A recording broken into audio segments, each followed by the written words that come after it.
ఫిబ్రవరి 13 చరిత్రలో ఈ రోజు ఏం జరిగిందో ఇప్పుడు తెలుసుకుందాం. 1931 ఫిబ్రవరి 13న బ్రిటిష్ ఇండియా రాజధానిగా ఢిల్లీ చేయబడింది. దీనికి ముందు కలకత్తా దేశ రాజధానిగా ఉండేది. 1911 డిసెంబర్ 12న బ్రిటిష్ వారు భారత రాజధానిని కలకత్తా నుండి ఢిల్లీకి బదిలీ చేస్తున్నట్లు ప్రకటించారు. బ్రిటిష్ వారు తమ ఇష్టానుసారం ఢిల్లీని అభివృద్ధి చేసుకోవాలనుకున్నారు. అందుకే ఢిల్లీని డిజైన్ చేసే బాధ్యతను ఎడ్వర్డ్ లుటియన్స్ ఇంకా సర్ హెర్బర్ట్ బేకర్ ఆర్కిటెక్ట్లకు అప్పగించారు. ఢిల్లీని రూపొందించడానికి వారిద్దరికి 4 సంవత్సరాలు ఇచ్చినప్పటికీ వారికి 20 సంవత్సరాలు పట్టింది. ఈ కారణంగా 1911లో చేసిన ప్రకటన తర్వాత 1931లో ఢిల్లీని రాజధానిగా ప్రారంభించారు. బెంగాల్ విభజన భారతీయులలో బ్రిటిష్ వారికి వ్యతిరేకంగా తిరుగుబాటును రేకెత్తించింది. అయితే తిరుగుబాటు అణిచివేయబడడం లేదని గమనించిన బ్రిటిష్ వారు ఢిల్లీని రాజధానిగా ఎంచుకున్నారు.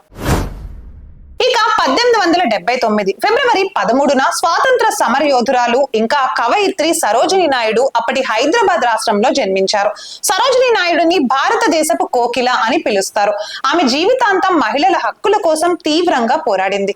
అంతేకాకుండా ఆమె భారతదేశపు మొదటి మహిళా గవర్నర్ అయ్యారు. సరోజినీ నాయుడు జన్మదినాన్ని భారతదేశంలో జాతీయ మహిళా దినోత్సవంగా జరుపుకుంటారు.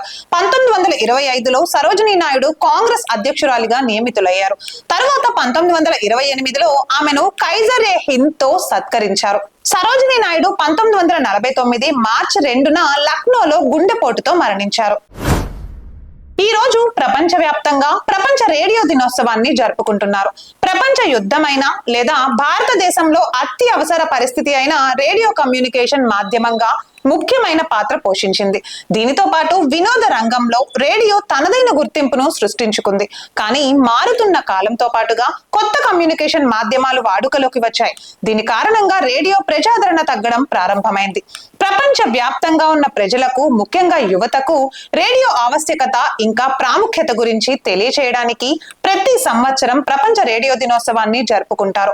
ఇక 2010లో స్పానిష్ రేడియో అకాడమీ ఫిబ్రవరి 13న ప్రపంచ రేడియో దినోత్సవాన్ని జరుపుకోవాలని ప్రతిపాదించింది.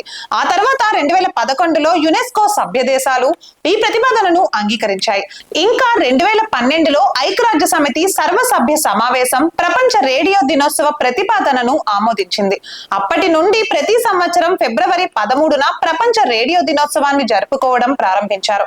ఇక 1946 ఫిబ్రవరి 13న అమెరికాలో మొదటి సందేశం రేడియో ప్రసారం ద్వారా పంపబడినందున ఫిబ్రవరి 13ని ప్రపంచ రేడియో దినోత్సవంగా జరుపుకోవడానికి ఎంపిక చేశారు. చూసారుగా, ఫిబ్రవరి 13 చరిత్రలో ఈ రోజు ఏం జరిగిందో తెలుసుకున్నాం కదా. మరి ఇలాంటి మరిన్ని విశేషాల కోసం వెంటనే సబ్స్క్రైబ్ చేసుకోండి మన రిథమ్ తెలుగు ఛానల్. నమస్తే.